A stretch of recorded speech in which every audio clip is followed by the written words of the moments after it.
everyone, Jess here. Welcome to the JT Endurance page. Today we're going to talk about mental strength.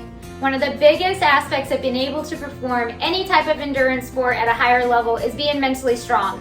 And if you're not mentally strong in your personal life, it's not likely you're going to be mentally strong in your athlete life either. Maybe you are the type of person who makes goals but doesn't stick with them. You lose motivation. Are you in a dead-end job right now? Are you struggling to pay your bills? Haven't done a decent workout in months? That's okay, we've all been there. About 6 years ago, I was definitely there. I had lost my house, I lost my car, I was a single mom of 3 kids and barely getting by. I was living just to survive. And then one day on New Year's Eve in 2016, I decided I was going to take control of my life back.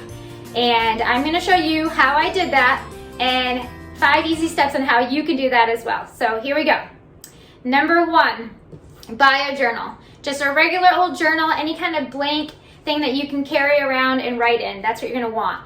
On that Christmas of 2016, a very dear friend of mine bought me a journal, and that's what sparked my entire life change.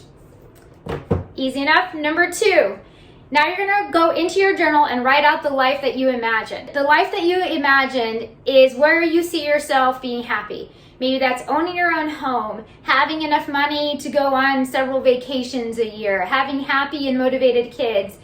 Write out exactly how you see your life in an ideal situation. Now, we all want to live in mansions and own yachts, but let's be reasonable here. Your goals have to be obtainable. So write down exactly the life that you imagine in a happy situation. Now we're at number 3. Number 3, you're going to write out a 5-year goal plan. Your 5-year plan is going to consist of very generic goals that help you get to the life that you've imagined. So you read through your journal of the life you imagine and then build your 5-year goals around that. So if one of your goals is to live in a home and you don't own a home right now, one of your 5-year goals is going to be to own a home.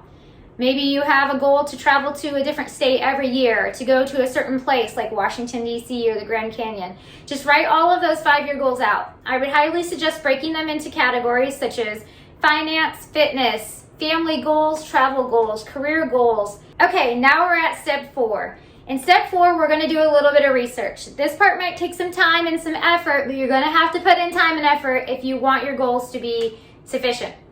So what you're going to do here is you're going to research. If one of your goals is to own a home, you need to know exactly how to own a home. So go online and look to see what your credit score needs to be, what your down payment needs to be, the different types of loans, how long it's going to take for you to own a home again. If you want to travel to another state or another country, then you need to look into how to do that. Do you need a passport to go to where you want to travel? What are the transportation means for getting to where you want to go? Those are the things you want to put into your research. So after you write your 5-year plan, you're going to research every single thing on there and write out the steps that would be needed to get to that goal. So another part of step 4 is avoidance. A lot of times when we're in the lowest parts of our life, we're struggling, we tend to avoid reality. I know I did. When I lost my house and my car, my credit score plummeted. I had accounts going to collections I didn't even know about. I had to face those demons, so I had to pull my credit report. I do suggest you doing that. You get 1 free credit report per year, and it costs just a few bucks to be able to order your credit score. You have to know where you are now in order to get to where you need to be. So come to terms with where you are, write down where you are so you know where you're going. All right, and now we're at step 5. Step 5 is breaking your goals down. So you have the life you imagine, you have your 5-year goal. Now it's time to do a 1-year goal.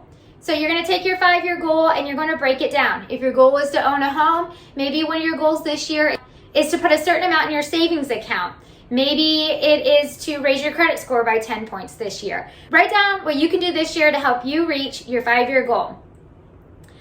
And after you're done writing out your 1-year goals, you're going to write down your monthly goals. So what out of your 1-year goals can you accomplish this month?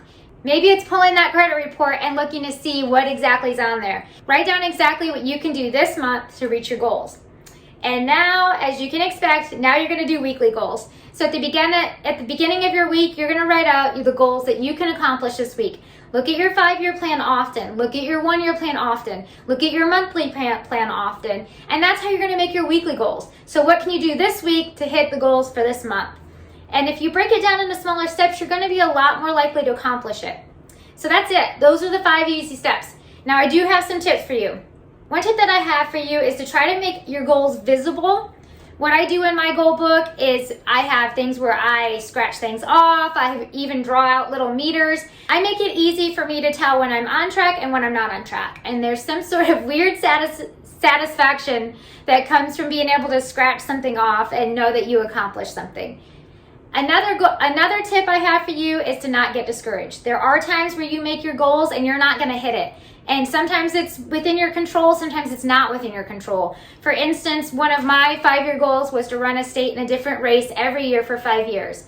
Due to COVID, I wasn't able to do that last year. So now I have some decisions to make. I can either run a virtual race and call that good, or I can run 2 races this year to make up for that. So don't beat yourself up, even if it is something that you've done. It's okay. Sometimes we make goals that we don't hit. That's part of life. But the biggest thing is to not let it discourage you. Just get right back on track and start going where you left off. It's the small steps over time that build up. And when you look back after 5 years, you'll be really happy with what you accomplished. I hope that you enjoyed this video, and in order to keep these videos coming, please make sure you like the video and subscribe to the JT Endurance page. Thank you, everyone.